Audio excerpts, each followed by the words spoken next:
चलो हम लोग पढ़ रहे थे अध्याय 4 पढ़ रहे हैं परमाणु की संरचना, स्ट्रक्चर ऑफ एटम। इसमें हम मॉडल शुरू किए हैं, जिसमें हमने जे थॉमसन का मॉडल पढ़ा, उसके बाद रदरफोर्ड का मॉडल पढ़ा, और अब जो हम लोग पढ़ने जा रहे हैं बोर का परमाणुविक मॉडल क्या था। अच्छा देखो, रदरफोर्ड जो है वो उनका इसलिए अस्वीकार कर दिया गया मॉडल कि वो कह रहे थे क्या कि इलेक्ट्रॉन जो है कक्षा में चक्कर लगाते हैं। तो जब मतलब बोर जब आए थे बोले कि जब चक्कर लगाते हैं तो वो सिंपल सी बात है, उसमें से कुछ ना कुछ ऊर्जा निकलेगा। अगर ऊर्जा का अट्रैक्शन नाभिक की तरफ होता है, वहां से नाभिक क्या हो जाएगा, खत्म हो जाएगा। इसका मतलब वो कहना ये चाह रहे थे कि परमाणु इससे क्या हो जाएगा, अस्थायी हो जाएगा, अस्थायी हो जाएगा ना। जबकि हम बार बार ये पढ़ते हैं कि परमाणु क्या होते हैं, अस्थायी होते हैं, पढ़ते हैं ना, परमाणु क्या होते हैं, अस्थायी होते हैं, ये पढ़ते हैं। तो अब देखो बोर ने क्या बोला उसी इलेक्ट्रॉन के बारे में जो कक्षा में घूमते हैं उनके बारे में क्या बोला, तो यहाँ से समझते हैं। बोर का परमाणुविक मॉडल जो है ये 1913 ईस्वी में आया था। कब आया था, 1913 ईस्वी में। देखो यहाँ पे लिख दिए हैं कि नील्स बोर का परमाणु मॉडल 1913 में प्रस्तुत किया गया था।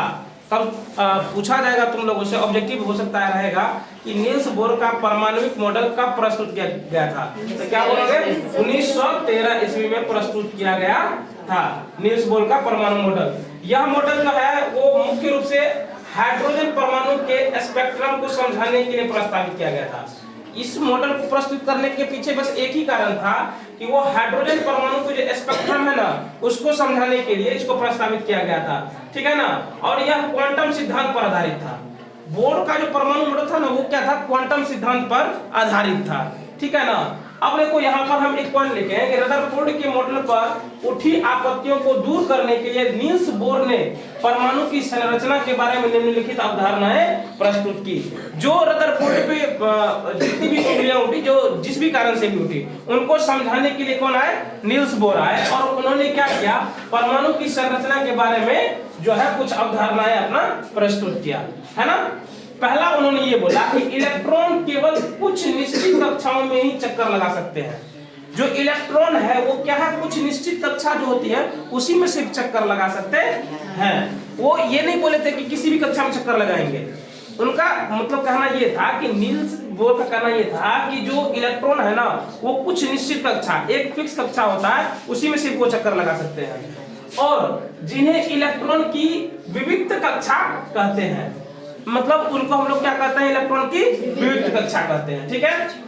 अब जब इलेक्ट्रॉन इस विविक्त कक्षा में चक्कर लगाते हैं तो उनकी ऊर्जा का विकिरण नहीं होता है। जब ये विविक्त कक्षा में अपना चक्कर लगा रहे होते हैं तो उस समय ऊर्जा का विकिरण नहीं होता है। बात समझो, पहले यहाँ पे क्या बोला, इसने बोला कि जो इलेक्ट्रॉन है वो घूमते तो हैं लेकिन किसी एक विविक्त कक्षा में घूमते हैं, लेकिन जब ये उस विविक्त कक्षा में घूमते हैं तो उस समय क्या होता है, ऊर्जा का विकिरण नहीं होता है। क्योंकि यही चीज रदरफोर्ड ने बोला था कि ऊर्जा का विकिरण होगा, जैसे ही ऊर्जा का विकिरण होगा तो क्या हो जाएगा, नाभिक ही खत्म हो जाएगा, फिर परमाणु रहेगा नहीं रहेगा।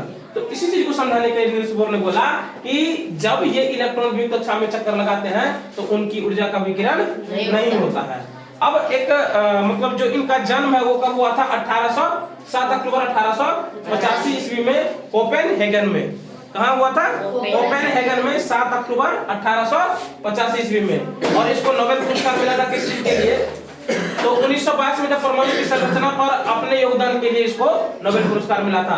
अब हम बोले हैं कि तुमको 1913 में इसको ये अपना अर्थ दिया था, परमाणु मॉडल दिया था, तो ये 1922 जो हम लिखा है, ये लिखा है तुमको जो परमाणु संरचना पर अपने योगदान के लिए इसको ये नोबेल पुरस्कार मिला था। 1913 में ही इन्होंने दे दिया था अपना मॉडल, लेकिन 1922 में क्या मिला उसको, नोबेल पुरस्कार मिला।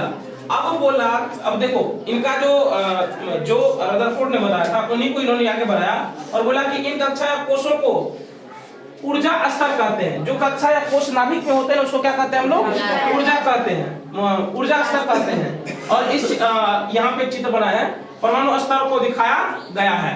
अब देखो जैसे यहाँ पे ये नाभिक है, ठीक है, बीच में नाभिक है, और ये इसका पहला कक्षा है। क्या है इसका पहला कक्षा, जहाँ पर हम उसको क्या कहते हैं, ए कहते हैं, और यहाँ पर n बराबर क्या मानते हैं, 1 मानते हैं। अब ये n बराबर 1 क्यों मानते हैं, इसका क्या उपयोग है, आगे सब कुछ समझ में आएगा, ठीक है। उसके बाद है क्या, ये तुम्हारा ये हो गया दूसरा कक्षा, जिसको हम लोग क्या मानते हैं, एल मानते हैं। और यहाँ पर एन बराबर क्या होता है, 2। क्यों होता है 2? क्योंकि ये पहला कक्षा है, ये क्या है, दूसरा कक्षा।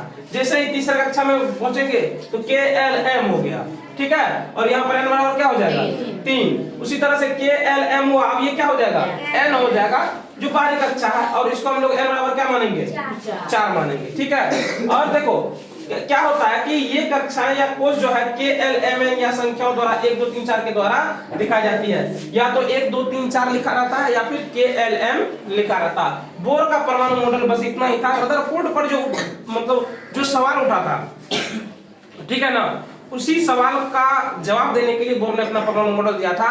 खास करके उन चीजों के लिए जो उन्होंने बोल दिया था कि जो इलेक्ट्रॉन है वो अपनी कक्षा में घूमते रहते हैं। अब अगर इलेक्ट्रॉन घूमेंगे तो सिंपल सी बात है, परमाणु अस्थायी हो जाएंगे। वो अस्थायी कैसे रह पाएंगे?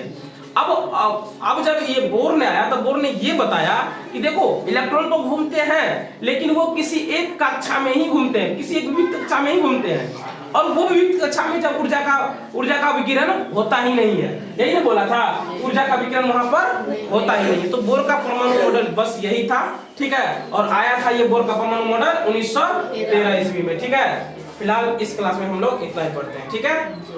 चलो।